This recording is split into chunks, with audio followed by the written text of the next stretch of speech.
Hey, take a look at this shirt. It's got a boat on it. The game's got boats in it. I did that on purpose. It comes from Into the AM, fine purveyors of graphic tees and elevated menswear with whom I have a partnership. So when you shop at Into the AM, you're not only going to get very nice, well-made, comfortable clothes, you're also going to help support this channel, and I really appreciate that. intotheam.com/grouchy, or use the link in the description.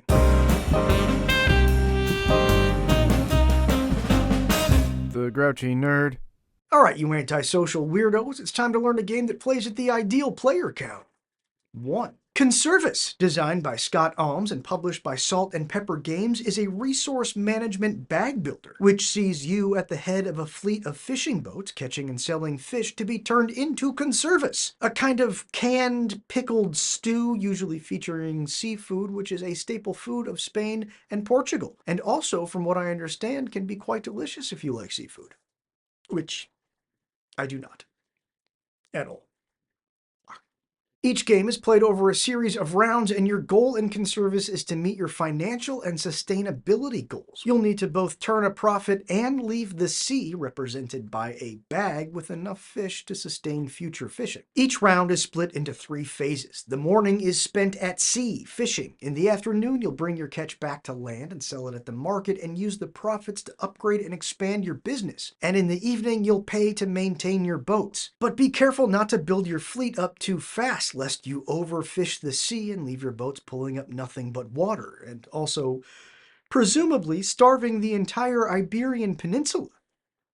Yeah, there's a lot riding on this. Choose a month to play. The book recommends starting with January and working your way through to December as the games become increasingly difficult. But there's no carryover. It's not a campaign game. It just gets tougher as you work through the book. Each month shows that month's market, setup instructions, a standard and difficult goal, and the number of rounds you'll play this game. Each space in the market represents a sale and shows a number of specific fish and how many euros that sale is worth. More on that in a bit. There are 5 types of tokens you'll find in the sea: water, sardines, scallops, mussels, and squid. Sardines, scallops, mussels, and squid are collectively known as fish, despite being 1 fish, 2 mollusks, and a cephalopod. Fish tokens have a sea creature on one side and a can tab on the other. The book says to pull out and separate all of the fish tokens, but you don't need to do that. You don't need all that clutter. You can just put out the ones that are shown here. The rest can stay in the box. So for January, we'll just take the water tokens, sardine tokens, and scallop tokens. Take the money tokens and separate them into piles of 1, 5, and 10 euro. Then take your starting money and load the sea bag according to the setup instructions on the month you're playing. So we'll take 10 euros, and 5 of each fish token and 10 water tokens will go in the bag to start the game. Now take a good long look into the bag.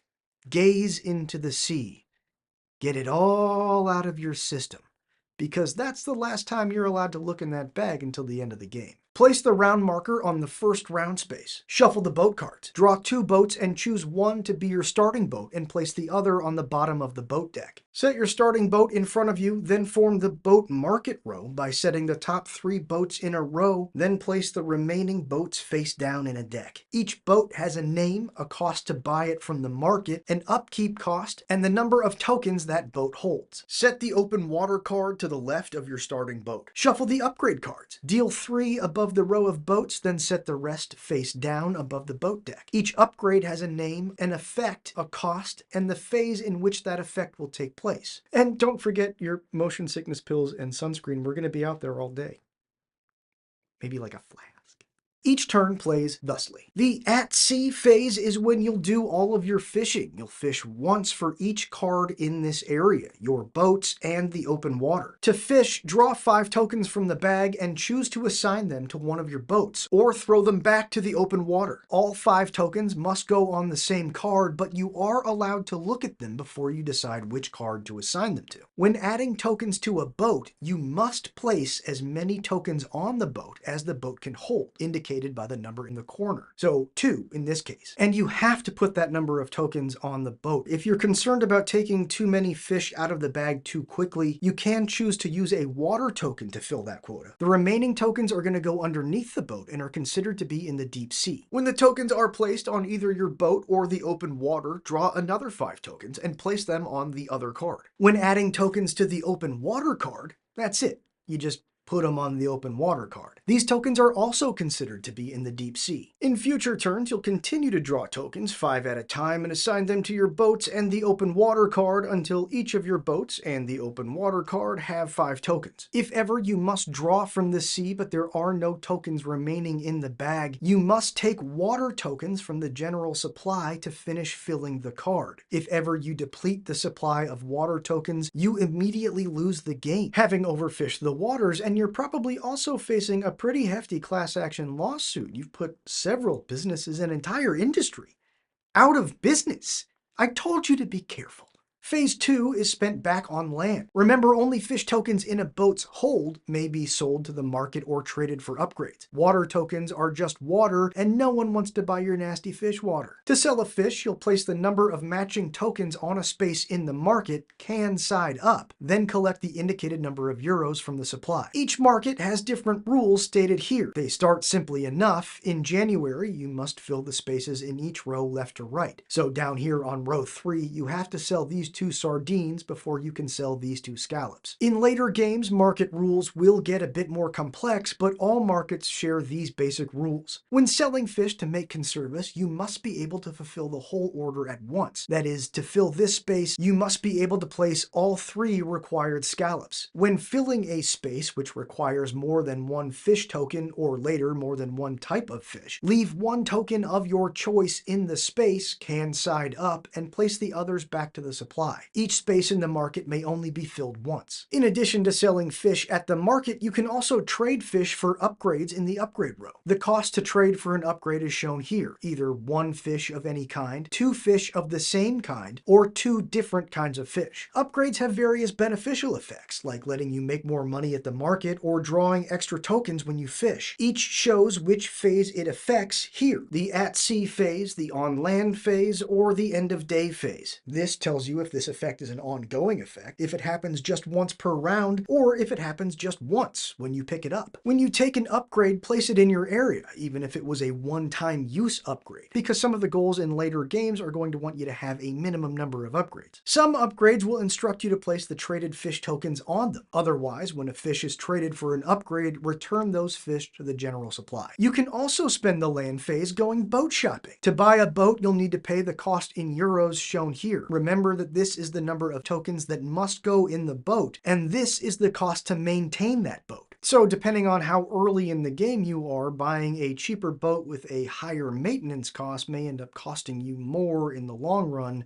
than buying a more expensive boat with a cheaper upgrade cost. And you can do these land actions, sell fish at the market, trade fish for upgrades, and buy boats in any order, and you can do each as many times as you can afford. When you're done selling, trading, and buying, move on to the end of day phase. Any fish you caught but did not sell or trade are placed back to the general supply. So if you're left with 1 scallop, but all the single scallop spaces in the market are full, and there aren't any upgrades you can buy with it, it just gets wasted. And that's not really what you're looking to do. All water tokens on boats and the open water card are placed back in the bag. Replace cards in both the boat and upgrade row until there are 3. If no cards were taken from one of or both rows, you may discard each card in that row and replace them with 3 new ones. Next, pay the upkeep cost of each boat in your fleet, except for any boats that were purchased this round. And if ever you cannot afford to pay the upkeep cost of a boat, you must discard that boat. Any tokens left on that card go back to the supply. Now the fish will spawn. Gather all the fish in the deep sea. That's all the tokens on your boat cards that didn't make it onto the boat, as well as all of those in the open water. Count each type of fish present, then add from the supply that number minus 1. So 2 sardines would spawn 1. 4 would spawn 3, and a single sardine wouldn't spawn anything, which is fine at his age. He should probably be focusing on school anyway. Get it?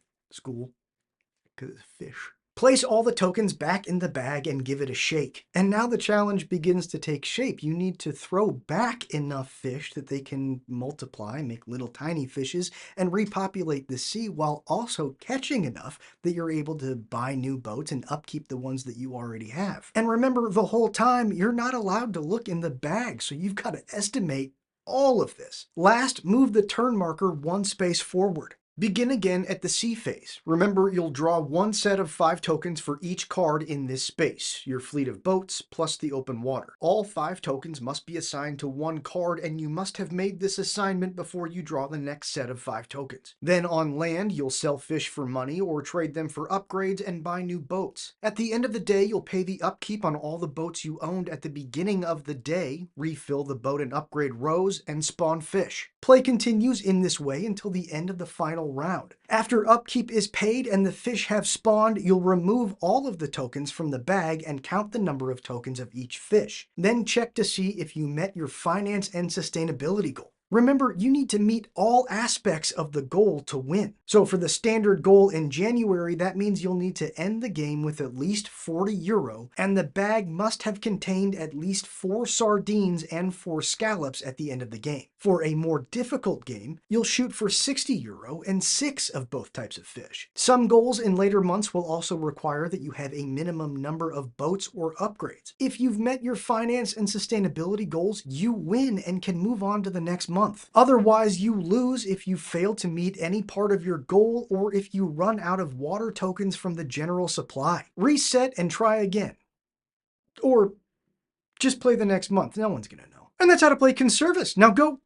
Actually, could you bring me back a hamburger or like a pizza or something? I just don't like seafood. I'm sorry.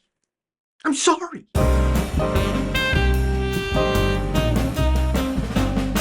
The Grouchy Nerd. Pickled seafood stew.